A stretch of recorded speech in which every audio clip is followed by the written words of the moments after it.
ലോകത്തിൻ്റെ ജീവന് വേണ്ടി ഞാൻ നൽകുന്ന അപ്പം എൻ്റെ ശരീരമാണ്. അപ്പനായ ദൈവം അപ്പമായി മാറിയ സ്നേഹത്തിൻ്റെ പേരാണ് ദിവ്യകാരുണ്യം. അമ്മയായ ദൈവം ആത്മം വിളമ്പുന്ന സ്നേഹത്തിൻ്റെ മന്നയാണ് പരിശുദ്ധ കുർബാന. ദാനങ്ങളുടെ ദാനവും അനുഗ്രഹങ്ങളുടെ അനുഗ്രഹവുമാണ് പരിശുദ്ധ കുർബാന. അനേകായിരങ്ങൾക്ക് കരുണയും കരുതലുമാകുന്ന അത്ഭുതമാണ് ദിവ്യകാരുണ്യം.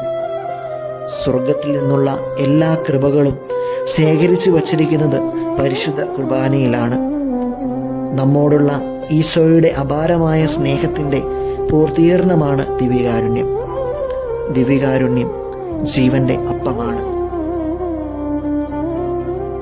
ജീവനും ശക്തിയുമായ യേശുവിനെ തന്നെയാണ് നാം പരിശുദ്ധ കുർബാനയിലൂടെ ഉൾക്കൊള്ളുന്നത്. സൂര്യനിൽ നിന്ന് പ്രകാശരശ്മികൾ പുറപ്പെടുന്നത് പോലെയാണ് ദിവ്യകാരുണ്യത്തിൽ നിന്ന് ജീവൻ നിർഗമിക്കുന്നത്.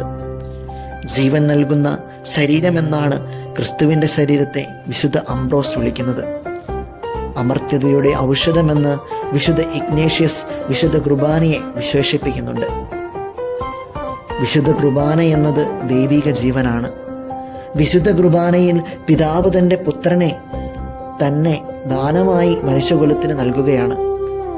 സ്വർഗത്തിൽ നിന്ന് ഇറങ്ങി വരുന്ന പിതാവിൻ്റെ സ്നേഹം കാണുമ്പോൾ കയറി ചെല്ലാതിരിക്കാൻ നമുക്ക് സാധിക്കുമോ? അനുദിനവും നമ്മൾ ഉൾക്കൊള്ളുന്ന ദിവ്യകാരുണ്യം സ്വർഗത്തിൻ്റെ ആത്മീയതയിലേക്ക് കയറി ചെല്ലുവാനുള്ള നമ്മുടെ അപ്പനായ ദൈവത്തിൻ്റെ ക്ഷണമാണ്. പിതാവായ ദൈവത്തെ തൊട്ടറിയാൻ, പുത്രനായ ദൈവത്തെ അനുഭവിച്ചറിയാൻ, പരിശുദ്ധാത്മാവായ ദൈവത്തിൻ്റെ പ്രകാശം സ്വീകരിക്കാൻ സ്വർഗം നമുക്ക് തരുന്ന അവസരമാണ് ദിവ്യകാരുണ്യം. അതുകൊണ്ടാണ് മറ്റേതൊരു വിശിഷ്ട ദാനത്തെക്കാളും ഏറ്റവും മഹനീയമായ ദാനമാണ് വിശുദ്ധ കുർബാന എന്ന് വിശുദ്ധ ജോൺ പോൾ രണ്ടാമൻ മാർപ്പാപ്പ പറയുന്നത്. ഭൗമിക ഭക്ഷണം നമുക്ക് ഓജസ്സും ശക്തിയും പകരുമ്പോൾ ദിവ്യകാരുണ്യം നമ്മെ രൂപാന്തരപ്പെടുത്തുകയും ഏറ്റവും ഉപരിയായി ഒരു പുതുജീവിതത്തിലേക്ക് നമ്മെ ക്ഷണിക്കുകയും ചെയ്യുന്നു.